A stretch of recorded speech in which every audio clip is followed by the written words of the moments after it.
So thank you, Pnina. I hope that for now the conference is okay and only later I'll get the complaints.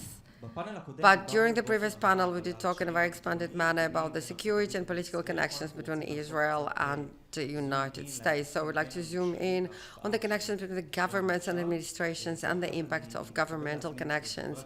I'm honored to invite Parliament member Boaz from Likud. He's a chairman, a co-chair person of the friendship group of US and Israeli Parliament. Idan is a Parliament member from Yesh Atid, a former deputy of Minister of Foreign Affairs, and he's also a co-chairperson of the friendship group, and attorney Efrat Rayten-Marom. She's a member of the Committee of Security and Affairs, and she's a chairman of the Women's Committee of Friendship of the Groups. So good afternoon, and thank you for joining. And let's delve into problematic matters. So from the very beginning of the war, we can see quite clearly seen support of the Americans. From the other hand, we also hear about the friction and tension between the governments.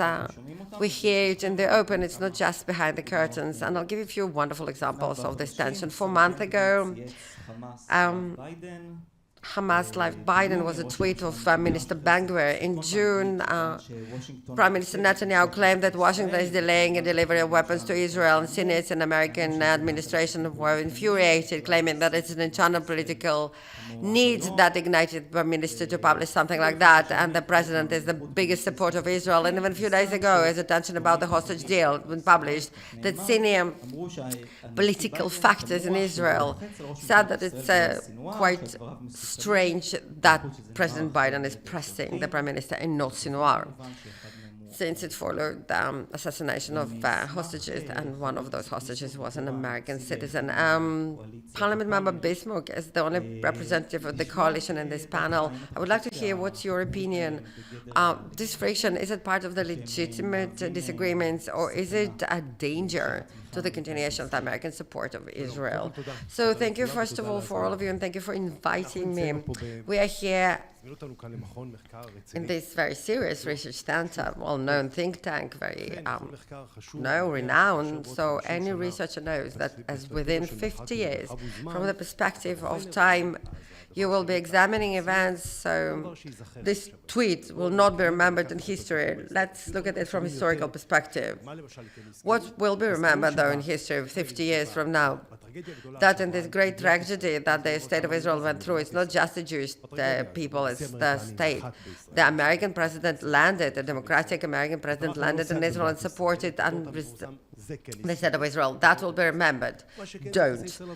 But what we're actually trying to say that the United States and Israel have disagreements, obviously. We're still good friends, so this don't, after a few months. And it was problematic for Jerusalem as well. It's not just done to Iran. It was also done for us not to get to Rafah, not to get Philadelphia access. And it comes to our part as well. So we need to be concerned. No, I want my friends and myself to get by well. But I'm always looking in the hindsight of history. Did it ever happen in the past that I had disagreements with American presidents or American administrations? And the answer is yes. From the very first day when the state has been created, 1948, Ben-Gurion was the prime minister. There was an American ambassador, had a lovely name, very popular, McDonald, James McDonald. He was an ambassador here. There was a war of independence, and territorially speaking, Israel grew up a little bit and inflated, and it's good for us, really. And Americans didn't really welcome it. And James McDonald, his memoir, wrote that he was actually talking to the prime minister. There was Marshall, who was the state secretary. He was very aggressive towards us. And James McDonald remembered in his memoir, a very short person, just 1.52 and Ben-Gurion was 1.59, by the way, was standing, and the Israeli prime minister said, no, no, no. And we did survive this failure. In 1967, LBJ, who was the president of the United States, Jackson, I'm not arguing about that. That's okay. This is not the meaning of the dispute. No, I'm explaining to you. It's important, really. I understand. Your claim is very clear. Trust me, we understand that. As we said, we're a serious research center. I know you always interrupt me when I talk. We just don't have much time, unfortunately. I want to be like Rina Matzliach, the journalist. No, it didn't work for you. You're too nice, really. You can't do like her. But my question is, obviously, it's very clear that what we remember is don't and not Hamas love Biden. And the question is very different. Don't you think that those statements, in the end of the day, they build up into endangering our relationship, they create hostility? So I'll give you a short answer because now I understand they said that our time is very limited. Okay, listen, let's put things into the context. If there is one book that I highly recommend to this whole audience to read, one book if you have to read it, really. Well, it's not the best book in the world, really, but it's very interesting for this period of time. It's The World of Yesterday by Stefan Zweig. We live today in the world of transition. We don't know what will emerge from that and how long will it last, but I do think that the Americans in this world that is threatened by so many factors, America knows how to gamble or to choose the right friend, especially in our region. Sometimes the interests that are opposing, but the values and the serious interests are still, we share them one with each other. So I would say yes. Not because I think, because I represent the coalition, because I'm looking at the past, as I told you now, in the means of significance we agree. And I'm sorry if Israel in this war understands, like they enter into Rafah, and now the Philadelphia Axis and the story that we might get to decisive victory, and everything that I will say about the North, if you allow me. We have our own interests, and we are committed to obtain those interests, just America has as well. I was a journalist. I covered American works as well, in Iraq and Afghanistan as well. In Fallujah, they needed 9 months, and they did it in the best way they could for them. We are committed deeply towards our public. That is how it is, really. Parliament member role, maybe from the perspective of your previous position as the Deputy Minister of Foreign Affairs. I'll actually, it's quite an interesting question because I will interrupt all of you. I will interrupt you as well. You're welcome to interrupt me. I don't mind, actually. And I will answer you to a very particular question. How can we actually close those gaps? I think all the disputes are unavoidable, of course. There is a joint and common foundation of values and interests that is very profound among Israel and the United States, but there's no full overlapping. And obviously never will be an administration or a government that will have completely perfect overlapping or full consent upon all the clauses. Doesn't matter how imaginary this list is. I think disputes should be managed properly. You need to know how to do that in a respectful manner. All those childish statements do cause damage, and I think we also had disputes. I had a dispute with our Biden administration about the opening of the consulate in Eastern Jerusalem. It's been managed, I think, well, in a discreet manner, and the consulate wasn't open, really, in the end. I think there is a room between countries or friends or any organization should be done respectfully. But after you take into account, obviously it's damaging, it's unworthy, but it's anecdotal in the perspective of, I think an actual change that will allow to limit those disagreements will occur only when we transfer the strategic level to a different place. When we talk about our connections with the United States, which is very acute for our existence, such as this war, in the end of the day, it is under a certain main narrative, which is an Israeli-Palestinian conflict. This connection, in the end of the day, is filled with details of destroying and eradicating houses of terrorists or built in the settlements, which will not create a horizon of a future with less of disputes. I think what would happen, and should happen really, but we did fail to do that on the suffice level with the administration. But obviously it depends on the government here as well. We need to clarify that the story here is not a Palestinian story, not because, again, we can ignore the Palestinian narrative, obviously not, but there is a bigger story here. There is the battle between the extremist Islam and the values of the free world. When we will continue to play around the narrative and will be fixating by our behavior just the narrative of a conflict between Palestinians and Israelis, will receive unsufficing maneuvering in space. And you can actually see how the proxies of Iran are riding, in fact, the Palestinian narrative. We see it with the Houthis, and we see how it undermines the economic stability of Egypt. We can see the actions of Iran to undermine the stability of Jordan and the area itself. And we still fail to bring the discourse to the level of saying, yes, friends, the Palestinian narrative is part of it. Of course, the Palestinian narrative is part of it for sure, regardless of the success of Abraham Accords. But there is a bigger story here. We can see during the last year a significant awakening in Europe Europe, we can see a certain awakening in the United States that still the interest of Israel, that any government in Israel, is to change the narrative from narrative of different details of the conflict into understanding that we have to introduce a preventative action of the axis, that is the axis of the Western free world, understanding that we are a forepost. We are a forepost of this war. We are a forepost, and I think that this current war in which we are currently clarifies better than anything how valid this narrative is. I think that the drone night with Iran in April and the Houthis and the impact they have upon the global economy show that if it would be able to solve the conflict between Palestinians and Israelis by some kind of desired agreement, it wouldn't solve the problem that is always receiving a secondary role after the nuclear Iran. Maybe now it's less secondary though, of the network of terror that is undermining stability all over the world. And that should be the core of the matter. And otherwise we'll be going back and forth, with the State Department of where we can build or where we can demolish. And all of us will be losing this global war. Parliament member Rayten, would you think that following that now Jerusalem and Washington will say eye to eye the end of this war? Plus, I did hear you scoffing when our members here spoke. I try to breathe in general, less scoffing, more breathing, but you can also start to respond. It's difficult really recently to breathe, but I'm trying. אולי לא יזכרו בדפי ההיסטוריה את הציוצים in the page of history, tweets of Ben Gvir and Smotrich ושיקלי ועוד שרים אחרים בממשלה ministers of this government, שר החוץ דאז גם Minister of Foreign Affairs then, by the way, as אבל אולי well, יזכרו את but השתיקה maybe they will remember של the ראש הממשלה silence of לכל the Prime הציוצים Minister האלה when those tweets were released והשתיקה into the הזאת air, and היא this מדברת silence הרבה יותר חזק מכל ציוץ שהוא בעצם זה שכל הגורמים האלה הם גורמים בממשלתו של נתניהו והוא שותק אליהם, הוא לא מפטר אותם, הוא לא מגנה את זה, הוא בעצם אומר, זוהי כנראה גם דעתי, כי הם חלק מהממשלה שלי, אחרת הם לא היו שם.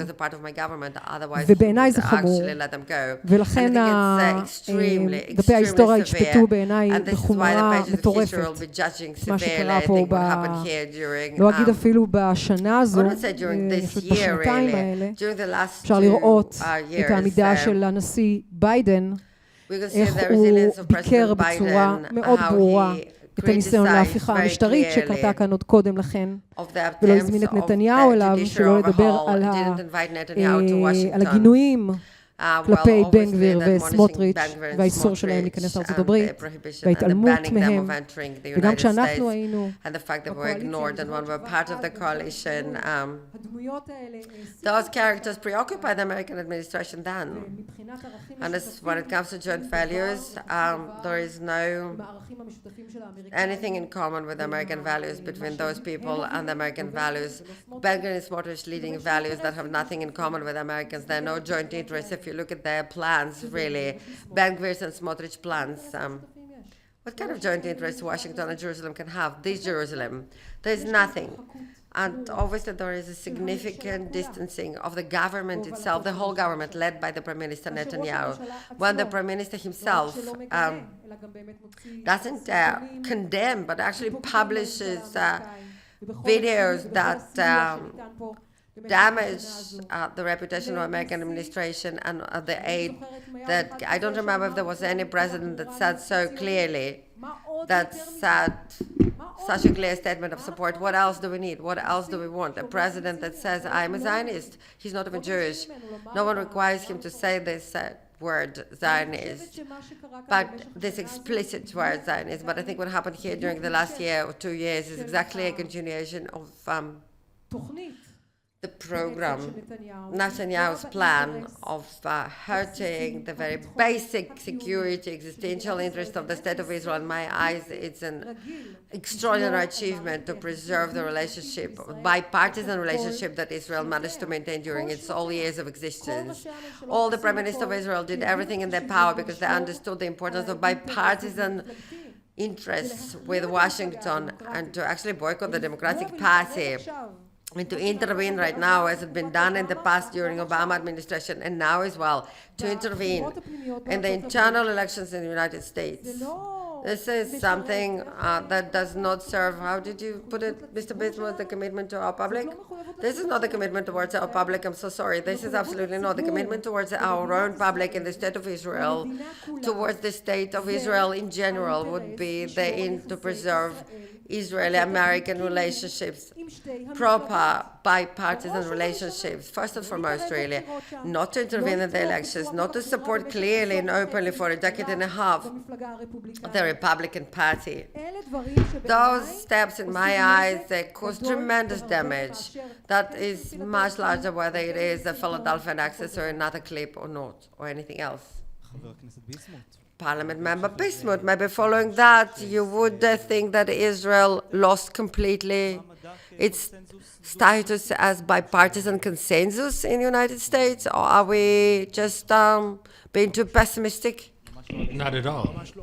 Regarding what issues? Not at all. I think that Israel, and I have somebody here next to me, the former deputy foreign minister, and he will basically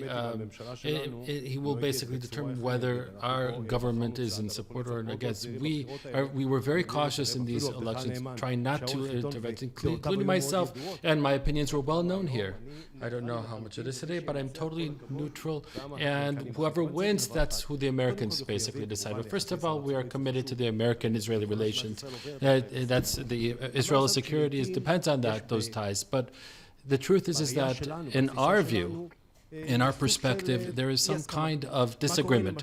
What happens, for instance, and I apologize for going back to the past, because you write the future with the ink of the past. The truth is that I think that the atomic reactor in Osir in Iraq has to be bombed. He sent simultaneous to Israel because he is against it. What do you do with that when I think that I need to go into Rifiach and the American president thinks that I shouldn't? What happens with when Obama entered his role in 2009. The first thing that he did in October 2009 when he started as president was to welcome the Iranians and so on. And we didn't really want to see normalization between an American administration and the Ayatollah regime. What do you do? So you are committed to your state's security. I'll explain you something very important about Israel-America ties. Excuse me for going back to the ties. 1967, we generally think of that as the year of the Six-Day War, a major success.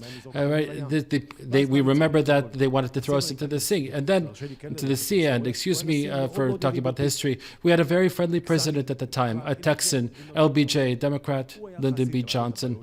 He had his own problems domestically. He had other concerns, and he had Vietnam.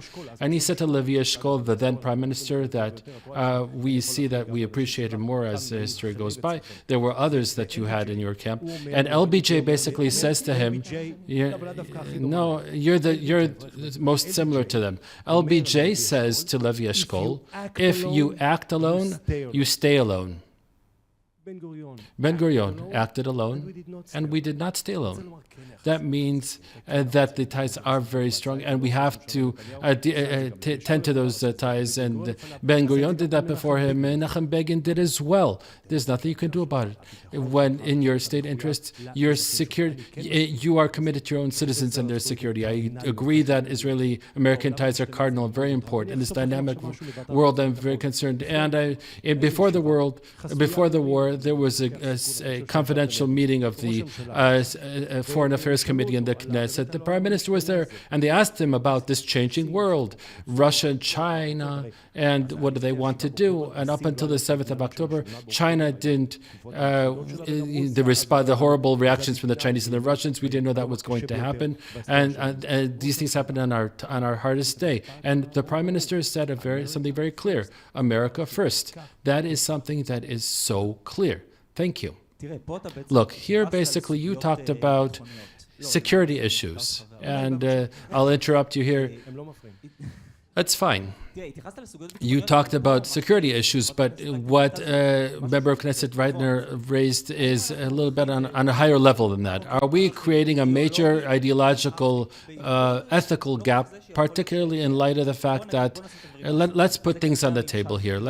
This is probably the most liberal left-wing administration in the United States against perhaps the most conservative government in the United States that may even go farther to the left if Harris is elected? Are we left here with some sort of foundation? Because ultimately these ties have an ethical, values-based foundation. That's what we're based on. That's why we're not Egypt or Jordan. The idea of two liberal democracies is what we share in common. Hasn't that somehow been harmed? Or I'll say something very simple, and it's good that you brought me back to that, because Efrat, my friend Efrat, really addressed the idea that we may share common values, but we're not similar in certain ways. And then, of course, she talked about what was before the war, which is the judicial reform. And so then I take a look and say, okay, yes, we really are not similar in this area when it comes to the reform. In Israel and the United States, we do not elect our Supreme Court justices in the same way. Biden there, Obama, Trump intervenes. I don't. I have a committee. We're very different. So since they have direct elections, does that mean that they're not ethical? I talked about Rayten-Marom before, and you're talking to me about the procedure. No, just one moment. One moment. Unless you want to talk about facts, let's argue with the facts. But, how should I put this? We are going out to the Americans, the Europeans, and so what do you think is going to come back from there? Basically, when you look factually, you see how much these are fantasies, politically, for political reasons. And people travel to the United States to slander the people of this country. Here we talked about the procedure and not the real values. There is real substance. So the procedure, what you said is procedure. The procedure for electing justices, that's a procedure. Substance is like LGBT or gay marriages, abortions, or human rights. That's substance. And that's where we're distancing from each other. And Rayten, who's still huffing and puffing right now, and I can understand that. I really need to be careful with my facial expressions. Look, first of all, let's take a moment and, just to take that example of the election of justices and compare that to what is done in the state of Israel is really comparing apples and oranges. There's no connection between these things. This is not a judicial panel. Just one moment. And I listened to you, Boaz.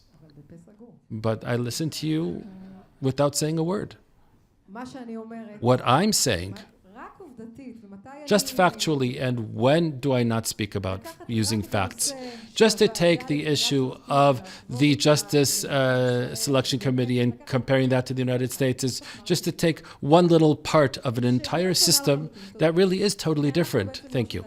And we're not a presidential regime. We don't have two parliaments here. We don't have a constitution, and so on and so forth. So why do you take something like that? Why don't you compare us to the English, and then you can talk about it. There too, we're not the same. In the state of Israel, we disconnected from the British mandate 67 years ago. So it's not relevant. Actually, when you look at the facts and the substance, I think that's the more important thing, more important than the commentary, because I looked at what happened here before the war, and excuse me from going back to that, because it is important. These are common interests, and to have this unprecedented event, dealing with it for an entire year when a prime minister for so long hadn't been invited to the White House for so long, that's a very strong message to the state of Israel, which is really trying to change the regime of the state of Israel and to harm democracy and to weaken the gatekeepers and the court. We have to put all these things into proportion, but I think that this is only part of the wider picture.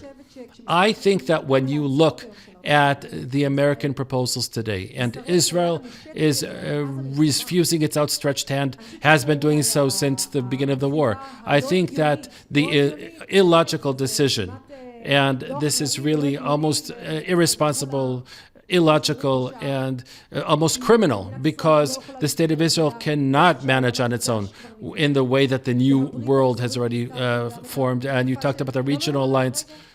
One moment, please. I'll explain. Here I'm explaining. Last few words. The outstretched hand, where they're trying to build a strategic alliance with these moderate Sunni countries and normalization with Saudi Arabia. I remember, Idan and myself, when we were in Washington with the Speaker of the Knesset in February, I believe it was, We went there with families of the hostages, make it very brief. We went to the Senate and to the Congress and so on. We met with senior officials in the administration. And I remember a question that was repeated constantly at the time in every meeting we were in, which was, what is your plan? What is your plan? Because we are proposing a plan. This is our plan. But what's yours? How are you going to fulfill not the democratic fantasies, but the fantasies of the State of Israel's existence? What's happening now? What does that have to do with Netanyahu's speech 2 weeks in the UN, 2 weeks before the event that talked about a very different Middle East at the UN? I'd like to go on to member of Knesset role, and you said that he was the moderator. We don't rewrite history in real time, because several weeks ago, maybe a month ago, 2 months ago, it was Friday night, and President Biden presented the program. It was a program that he got from the Prime Minister. So you can't rewrite history and say, what's the plan? The American administration, Biden, the Secretary of State, and up until recently, the director of the CIA said that the Hamas is responsible. So you can't rewrite history. So talking about plans and strategies, no. I will start with what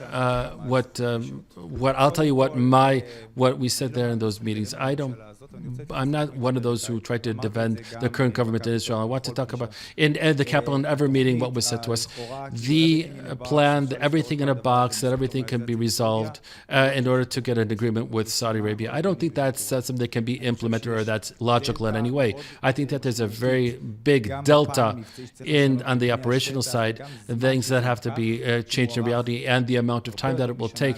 It will take, I feel, much more than a year between the end of the war and until the Emirates or the Egyptians or Saudis get involved. The potential agreement with Saudi Arabia, that was one of the things that triggered the 7th of October, cannot be what will lead Sinwar to end everything with the terms that were presented. So I think that the discourse on the connection between a deal with the Saudis and the end of the war is something that's missing quite a bit. And I'm saying this based on a lot of things, people that I talk to.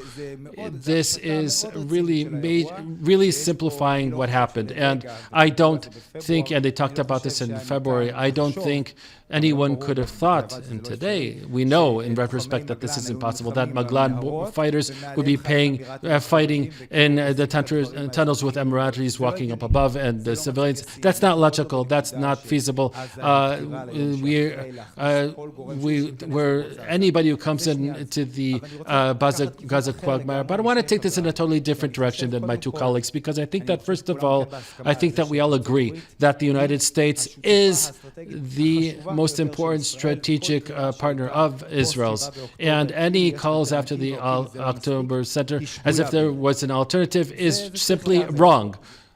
And a lot of it was also before the 7th of October, right? Those glances at the East, yes, and in the government, we won't go into this now, but the ties with China and the United States, we won't go into that. But I would like to say one thing. When we measure our ties with the United States just based on what we do, we aren't really delving into American politics and the very serious social streams that are happening there, regardless of whatever policy the Israeli government is. Even if Efrat is the prime minister, it doesn't matter. It will never satisfy the progressive flank of the Democratic Party. And anybody who thinks that, and here, as a representative of the former change government, the government that basically presented the most diverse segment, pluralist cross-section of the state of Israel, this didn't give us a better springboard to advance in acute issues without having a dispute with the Biden administration and the State Department.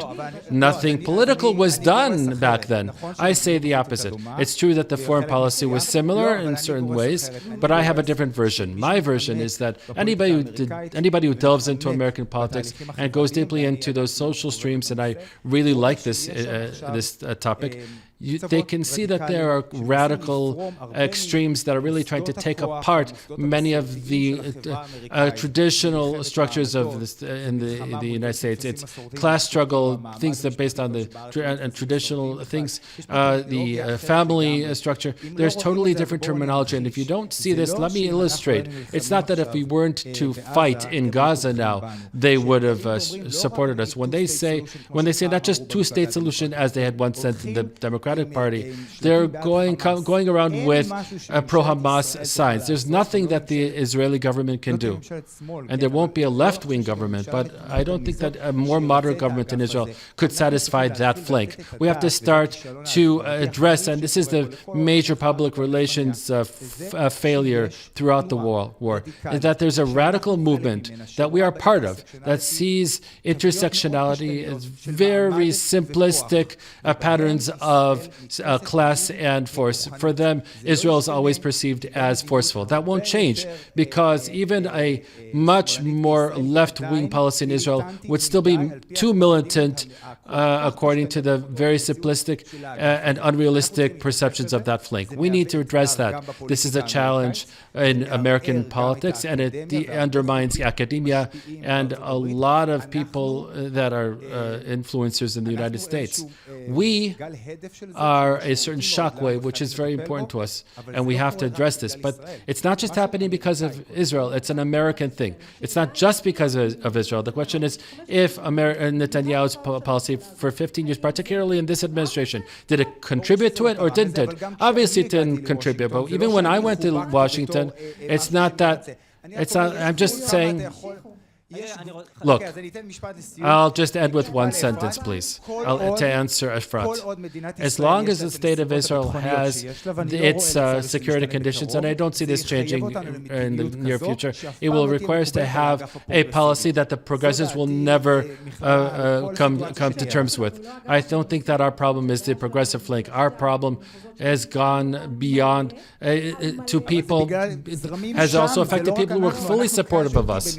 But this is happening mainly because of this movement. I think that here of us, particularly after the 7th of October, we're seeing that there are streams that we will not convince. There's anti-Semitism, there's anti-Israelism, and campuses where a certain anti-Israel, clear anti-Israel perceptions have filtered down. This is the battle that's not worth fighting. But there are battles that are worth fighting. So I completely agree with that statement, really, but there are certain factors that we'll never be able to persuade. If you're anti-Semite, you're anti-Semite, that's it, clear cut. Unfortunately, yeah, they do voice out their opinions, and now we do have quite a discovery today. We have quite negative things that are not necessarily Netanyahu's fault. I'm just saying, isn't it like amazing news flash? Well, I think, no, Efrat, it's very hard for you to accept that. I don't think Efrat thinks that Netanyahu is in charge of earthquakes. I think it's a slightly more complicated manner, not in a superficial one. But you agree with what he said, but I did have certain reservations from what he said as well. I see today, and I think that what you see today, actually, and we'll say a word about it, I think you always have to be with the eyes open towards reality, even where we are, actually have to improve ourselves. And I did talk about that, and I criticized Netanyahu's policy for a decade and a half, political standing, and his attitude towards the American administration during the decade and a half. We also have to see that when I meet today with Zionists, American Zionists, really, that belong to a democratic party, they're angry at us. They're extremely angry, and before that, they were completely supportive of us. They're not progressive at all. But I am not talking about the progressives. I talk about people that are Zionists, Jewish American Zionists, that in the Senate and in the Congress, and look at Israel and the way it's been run, and they are horrified. I agree with you, Efrat. Unfortunately, there is more than one problem, really. Some is not dependent on us, and some are appalled by the very extremist and disrespectful behavior of our government. It pushes them apart, really. I think those things can be treated, but they're neglected completely in a minute because they actually already signaled me that we must wrap this up. Yeah, this is how time flies when you're really having fun. Obviously, are you having fun? Yeah, we are having fun. So I will leave for a second different branches, the parts we can't really persuade. And those factions I will leave aside. American Jewry, we can see that we're losing touch with them completely. This is also part, there's certain distancing because the current government is more conservative, especially the conservative governments. We have reformists and conservative field that have been completely rejected by Israeli government. We're losing the Jewish lobby, the Jewish voice, and this impact. Is it something that is a slightly governmental fault? It's not an American matter. It was the parliament member Bismuth, obviously. Well, first of all, I can't allow myself to lose even one Jew. I can't allow myself to that. I admire all the Jews, whether they're religious or not. They all dear to my heart, whether they're left or right, religious or secular. I have a problem with the Orthodox, some of them that are slightly, pushed it too far. I can't actually give up on them. I'm planned in a way. I'm just completely programmed this way. I love Jews. But the American Jews and other Jews, obviously, I was in an event yesterday, a French one. It was in Harish, the city of Harish, a new one relatively, really. And there was a French consul, and there were Jews, and this consul looked at the Jewish community there. There were new repatriants, some of them. One of them came on this very day because of the war. He repatriated to Israel because of that. Said, wow, it's so beautiful. There was one place where I'm actually willing to get love and loyalty to two countries, and this is the French consul when it comes to our Jews here in Israel. Our French Jews that come to Israel, they love France and they love their Israel. This is so valid, really, in my eyes. This is so valid. It becomes even more empowered after 7th of October. The Jewish-French community is a completely different story. I'm talking about the American Jewish community. But this is how I can actually deduct something about the Americans. Obviously, there is before and after 7th of October. It's a Jewish state here, and this is their country as well, I want to hope. And I know, I'm familiar with them. I know people that don't vote for us, but I know people that 7th of October changed something for them. We all understand that they have to stand aside with Israel. There are different disputes about the Western Wall, about the prayers, and about other topics, the liberals and Likud, and etc. I'm very liberal in Likud. I'm very far when it comes to social matters. But I think they understood as well that after 7th of October, and I think it will be expressed as far as we're concerned, when we'll see two candidates, and the one who will be obviously winning, we will be welcoming them. They will be very attentive, much more attentive to the Israeli agenda of both of the candidates in November. This is how I see the events. Well, unfortunately, this is I hope, obviously, the way you hope, but I hear voices of people that are very much connected to their Judaism. For example, people that are going to Jewish camps, for example, for that matter, reform. Well, you talked about that. You talked about Jewish camps, really. No, you talked about Jewish camps, okay? So what happened, really? But they said it's going to be 3 hours. No, well, unfortunately, they will be admonishing me very soon. So just last sentence to wrap it up. I think that the policy has to change. It has to change, and the government has to change it now. And this policy, in fact, it's not really solvable. It's not, you can find a solution that will allow Jewish pluralism in the state of Israel. It's not enough to be the Jewish state. It has to be a home where all the factions of Judaism feel at home. I think we saw after 7th of October the actual stream of volunteers and donations that didn't come based on different congregations or different factions. They came because the Judaism of diaspora is connected to Israel, and Israel has this government, and I think the parliament as well has to take it as a requirement to make a courageous decision that we will be generating and creating a new balance. It's much easier to do than you think. We will find the way for all the diaspora Jews to actually feel desired and welcomed here. It can be solved. It's strategically important. And first of all, it's Jewish and cultural and religious change must occur, but on the political and diplomatic level, it's a must. A last word. Okay, so Jewish communities in the United States that are dear to our heart, of course, in such an extraordinary way, as any Jewish community in the world, of course, but I think that we must pay attention and highlight during those days, we must highlight their experience. We hear their distress, and I get phones and emails. I even participated in a documentary that one of the communities in the United States filmed, and I gave an interview, and she came and hugged me. I needed to hear that because the distress they experience is such severe distress. We don't see them. We actually basically slap them in the face. we take them for granted. We don't address the real problems, and in my eyes, it's appalling. And I would like to remind you a very simple figure: 70% traditionally of the Jewish community, 70% vote, usually Democrats. To ignore it is absolutely appalling. To say we just need your money, we need your help when it's war, and to completely ignore them. The way that, by the way, did in 7th of October when they joined immediately the rank, and it's a conduct that is unacceptable, absolutely irresponsible, and has no future horizon of leadership or understanding of what exactly this state and this country, the values and the nature of future of this country is. Well, at this very optimistic note, Parliament Member Rayten, Bismuth and Roll, thank you.